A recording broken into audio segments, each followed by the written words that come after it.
of content, but in the technological area.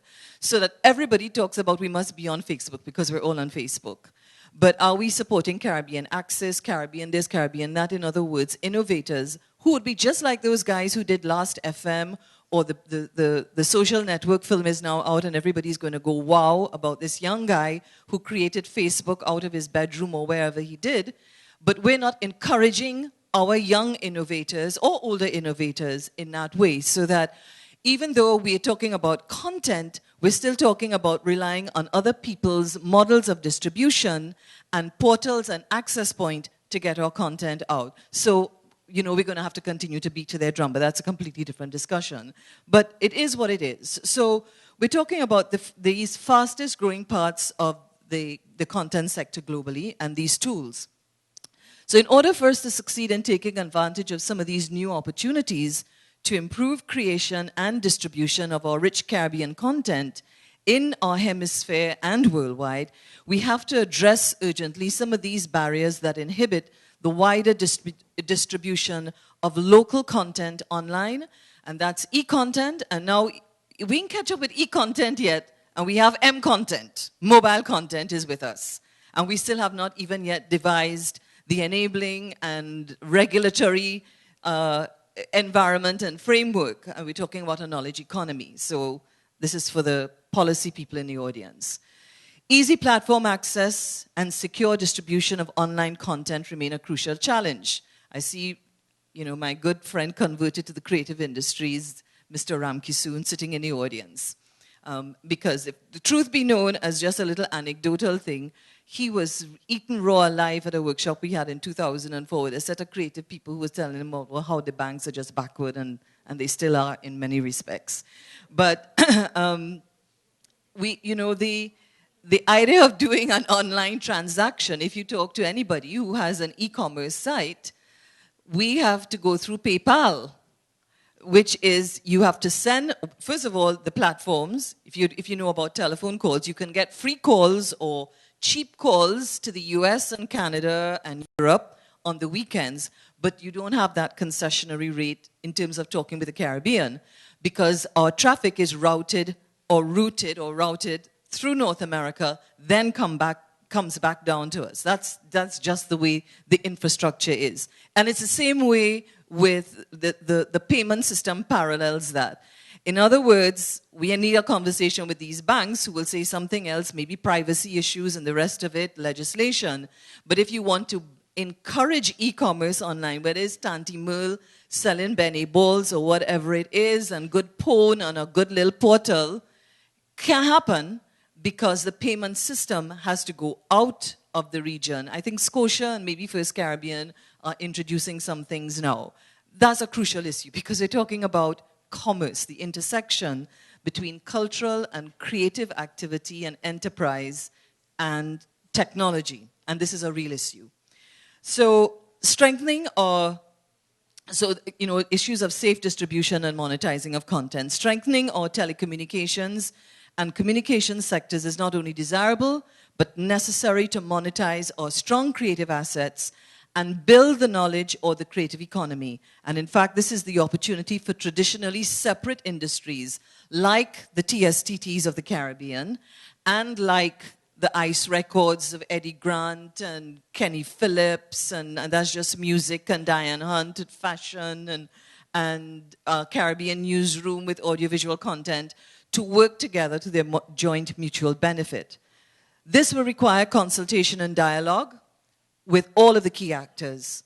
A good example of an output of strategic consultation, you know, we always have to look outside to see what the people outside doing, because only when they're doing it and we accept that it's being done by somebody else that we think it is legitimate and valid for us to do it. So there's something called the European Charter for the Development and Take-up of Film Online, which was adopted in May of 2005. And this charter was open to all companies and associations sharing the principles enshrined in that charter, which I won't go into, but you can go, I'll give you the website, you can go look at it.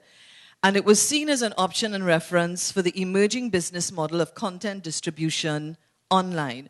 I'm since aware that even though it has not yet been made public, colleagues of mine in Brussels have been involved with doing a study for the European Commission on a new distribution platform for the film sector in Europe. So while we are being held to things that keep us back here, Europe and other regions are advancing what they need to advance to look about their business. And that's a whole different discussion about how we deal with multilaterals and the kind of orientation that we take. A year later, the same business leaders agreed to the charter at Europe Day, which was held at the Cannes Film Festival, which everybody knows about. And the point here to be made is that regional governments or telecoms operators and our creative firms will need to flesh out a policy framework for harmonize, the operative word here being harmonize. Not Trinidad and Tobago doing one thing, Jamaica doing something else, OECS, or 9 member states of the OECS, everybody trying to be doing something differently. Electronic communications, spectrum management, roaming networks. Everybody knows that if you're traveling now, as I learned the hard way, especially in the region, you take off your roaming, unless you have a company like Republic Bank paying your roaming bill for you, because you end up with a humongous phone bill. So we're talking about promoting enterprise and industry and connectivity amongst ourselves as Caribbean people. And the very networks and companies and so that we have, these are all prohibitive, and they actually work against critical cultural collaborations, commercial collaborations. Okay, I have 5 minutes. Let me rush through this very quickly. Business strategies will have to be geared towards promoting the competitiveness of our content in music, film, sports, and other creative disciplines through the strengthening of intellectual property regimes. Okay, Brian has spoken to that. I want to speak to or flag interoperability, which is just really a big fancy word to say you're connected between networks. You know, the big fight they had between Digicel and TSTT in the country, interoperability, because we have to be able to communicate across platforms. Again, regions like Europe have put legislation in place. They can't play the backside doing these things because it works against commerce. It works against their development. E-commerce settlement systems, which I've already referred to, DRMs, which are digital rights management, and all of these things to make content secure. Content online will require our telcos and ISPs to create new online services and new multimedia, multi-platform channels of distribution.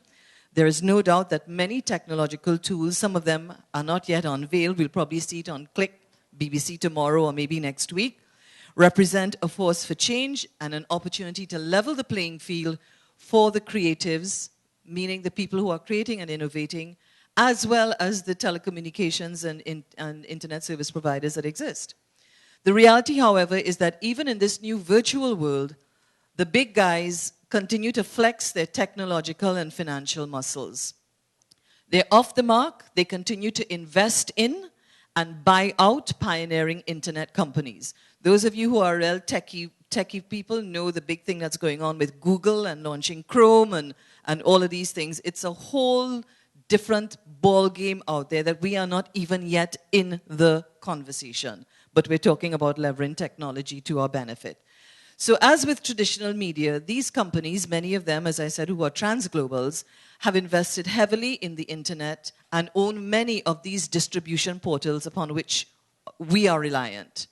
These structural imbalances in the global market should be of concern to us, because we cannot easily separate the economic, our own economic well-being, from these extra economic considerations when it comes to technology, media, music, or any other cultural industry or product that for which we're well known and have some competitive advantage. We know too that systemic weaknesses and biases have prevented many of our local companies in the creative sectors from being competitive. So whether it's Trinidad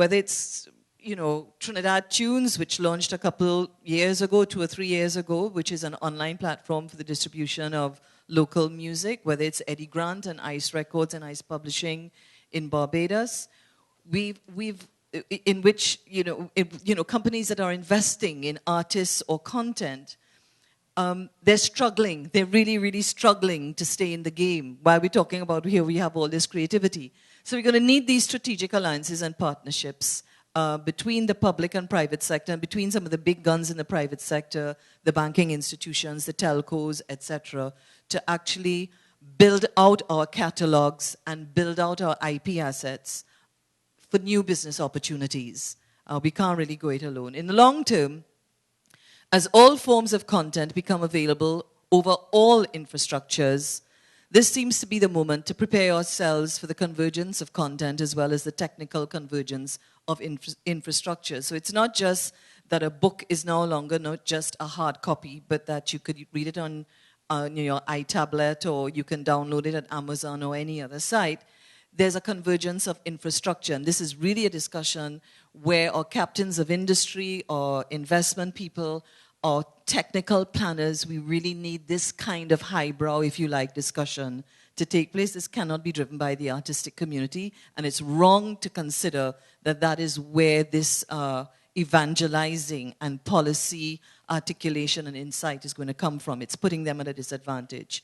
If we are to become real knowledge-based societies and to create employment and to generate wealth and be competitive in international trade, we will have to take account of the likely impact of these technological developments and build up a whole set of core competencies, resources, expertise, and most importantly, these partnerships that I've referred to give ourselves a fighting chance. But it's not, you know, all is not doom and gloom. Very quickly, 2 minutes, 1 minute. How can our Caribbean media, my pet topic, Caribbean media and communication industries extend their cultural and commercial reach beyond our shores?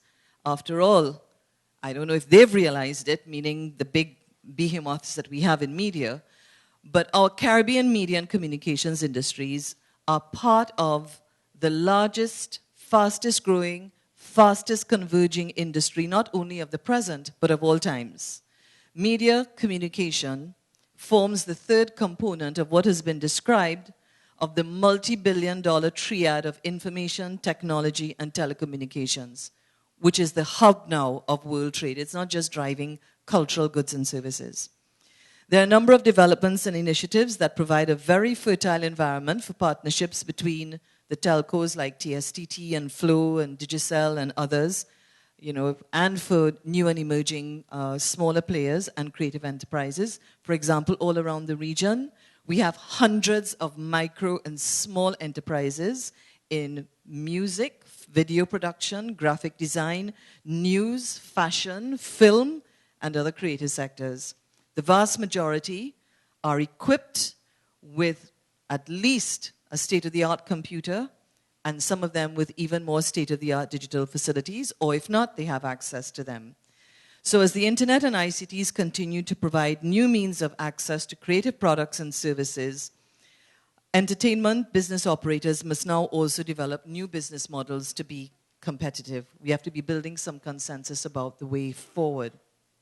Lastly, and there I'm skipping because I'll make the presentation available, although it's not a PowerPoint, it's a narrative. The creative and cultural industries are a potent emblem of this knowledge-based economy that many of our politicos and some of our creatives are talking about. They do have the potential to become a powerhouse for economic and social growth and transformation in this region.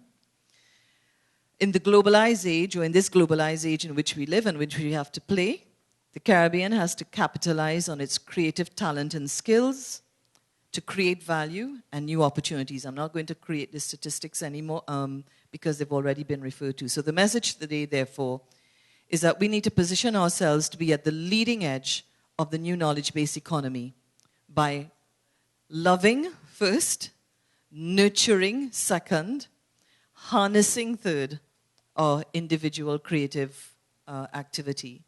And this is going to mean participation in all kinds of ways, a lot of which has already been referred to in the two previous presentations. I do have some recommendations which will come out in the actual presentation. Hopefully we'll get some questions during the Q&A, but I think at the core of this is really is that term, cultural confidence, believing in ourselves and actually knowing that this is the moment that we have to do it differently. Otherwise, we may as well go now to telecolonialism or now mobile colonialism. We should just fold up the tents and say, whatever happens, we just react.